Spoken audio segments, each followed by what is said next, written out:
Hi, we're picking up again with chapter 1, verse 8. Kol hadvarim yigeim, all of the things or all of the words. I think we spoke about in the first verse the richness and the multifacetedness of the word davar, right? Things and matters and leadership. Kol hadvarim yigeim, all of the things and the words are exhausting. I love that. Everything's exhausting. Lo yuchal ish ledaber, a person is not able to speak. Lo tisba ayin lirot, an eye is not satiated to see, v'lo timale ozen mishmoa, and an ear doesn't get filled with hearing. So what's this about? So this is a continuation of that theme. We went through the 4 elements and how there are cycles and endlessness and sort of an infinity loop with each of them. And now we apply the metaphor back to the human experience, right? All of the things, all of the words, all of the ideas, all of the endeavors that man busies himself with, right? And this is in the realm of the philosophical, the spiritual, the verbal, the material, the pursuit of everything, right? Because just the whole experience, the whole lived experience of humanity is pursuing and resting, trying and pausing. So these cycles of trying to express ourselves, to define ourselves, to achieve, to accomplish, to be, right? Everything is exhausting. Life itself is wear and tear on the body and the soul.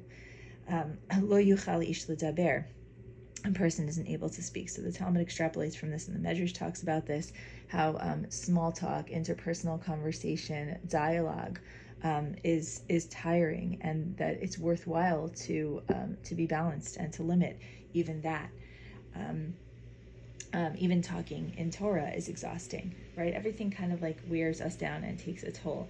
And Kohelet does this incredible dialectic of acknowledging that some of these thoughts are very heavy and they're very intense. They're exhausting, right? But they're our reality, and so we need to talk about it. We need to accept it and deal with it. And that's okay, right? Like that is just the human condition, right? It starts and it ends, and it cycles.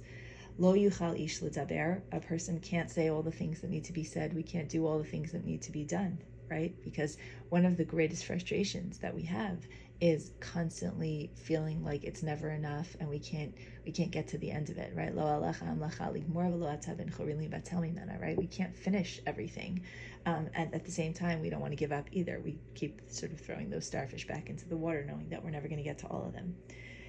Lo tispa ayin lirot, the eye won't see all that it wants to see, right? So for those of us who are intellectually curious, and I think everybody's born intellectually curious, it's just the process of certain kinds of learning that snuffs that out. But we're never going to be able to see everything, and that's both a source of the abundance of what the universe and the world have to offer, but it's also humbling, and it makes us feel sort of like small and overwhelmed sometimes. Timale ozen mishmoa, and we are not going to fill our ears with everything that there is to hear. Again, this all goes back to the notion of insatiability and that yin-yang balancing act of, I can't do everything, but I want to do something. And I feel pain and I want to feel joy, and I want to achieve and I also want to be, this back and forth of what King Solomon, what King Shlomo is talking about and expressing and emoting his experience with, on the one hand, having all of these goals and dreams and aspirations, and also just sort of acknowledging and accepting the human limitation of being mortals.